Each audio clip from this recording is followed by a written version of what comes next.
नमस्कार, मी स्नेहल तडका विस्नेहाच्या चॅनलमध्ये तुमचं मनापासून स्वागत। तर आज आपण रवा म्हणजे सुजी आणि ओल्या नारळाचे लाडू कसे बनवायचे ते बघणार आहोत। ही एकदम झटपट बनणारी रेसिपी आहे आणि खायलाही अगदी चविष्ट असे हे लाडू बनवून तयार होतात। चला तर मग आपण सुरुवात करूया। तर मी एका कढईमध्ये 1 चमचा तूप गरम करून घेतलेला आहे आणि त्यामध्ये 10 ते 12 बदाम छान रोस्ट करून घेणार आहे। मी इथे 1 मिनिट या बदाम छान रोस्ट करून घेतलेले आहे। आता आपण या काढून घेऊया। आता याच कढईमध्ये आपल्याला 5 ते 6 चमचे साजूक तूप ॲड करून घ्यायचं आहे। मी इथे 5 ते 6 चमचे साजूक तूप ॲड करून घेतलेलं आहे। तूप छान गरम झालं आहे। आता मी यामध्ये ॲड करून घेणार आहे बारीक रवा। हा रवा प्रमाणात म्हणाल तर अर्धा किलो एवढा रवा मी इथे घेतलेला आहे। हा रवा आता साजूक तुपामध्ये कमीत कमी 5 ते 6 मिनिट छान आपण भाजून घेणार आहोत। आता यामध्ये आपण ॲड करून घेणार आहोत 2 वाट्या ओला नारळाचा कीस। जर तुमच्याकडे ओलं नारळ अवेलेबल नसेल तर तुम्ही सुकं नारळ यूज करू शकता, पण जे नारळाची वरची काळी साल असतं ती आपल्याला काढून घ्यायची आहे, नंतर लाडूला काळा कलर येईल। इथे हा कीस पण मी छान मिक्स करून घेतलेला आहे। तर सोबतच मी यामध्ये ॲड करून घेणार आहे 1 वाटी साखर। मी साखरेला बारीक करून घेतलेला आहे। हे पण आपण 1 मिनिट छान रव्यामध्ये मिक्स करून घेऊया।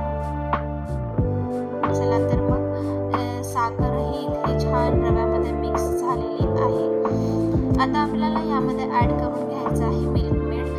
मी इथे 300 ml मिल्क मेड वापरलेलं आहे आणि हे थोडं करून संपूर्ण यामध्ये ॲड करून घेणार आहे। मिल्क मेड ऐवजी तुम्ही साधं घरातलं दूधही वापरू शकता। जर तुम्ही दूध वापरत असाल तर अर्धा लिटर दूध इथे आपल्याला लागणार आहे आणि साखरेचं प्रमाण म्हणाल तर 2 वाट्या एवढं साखरेचं प्रमाण वापरायचं आहे।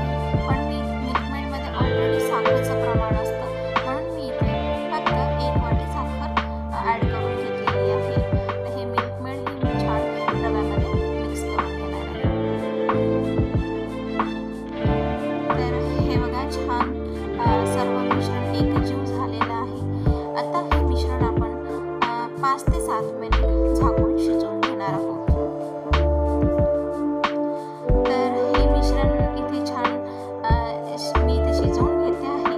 तोपर्यंत तुम्हाला एक माझी छोटीशी रिक्वेस्ट आहे, तुम्ही माझे चॅनल म्हणजेच तडका विस्नेहाजितला अजूनही सबस्क्राईब केलेलं नसेल तर प्लीज माझ्या चॅनलला एकदा सबस्क्राईब नक्की करा।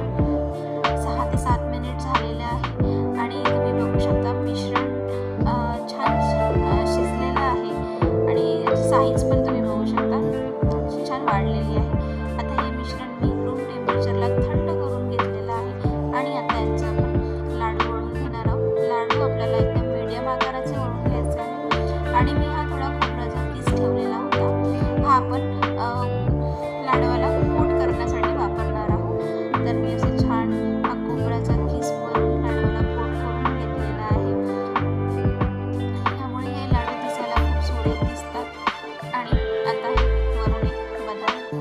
तर असे झटपट असे रवा आणि खोबऱ्याचे लाडू इथे तयार आहेत।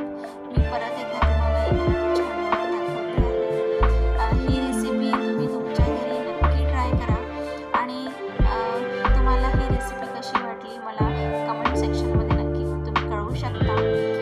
या लाडवाचे तुम्ही मोदकही बनवू शकता। जेव्हा गणपती बाप्पांचं आगमन होतं तेव्हा या मिश्रणाचे मोदकही खूप छान होतात।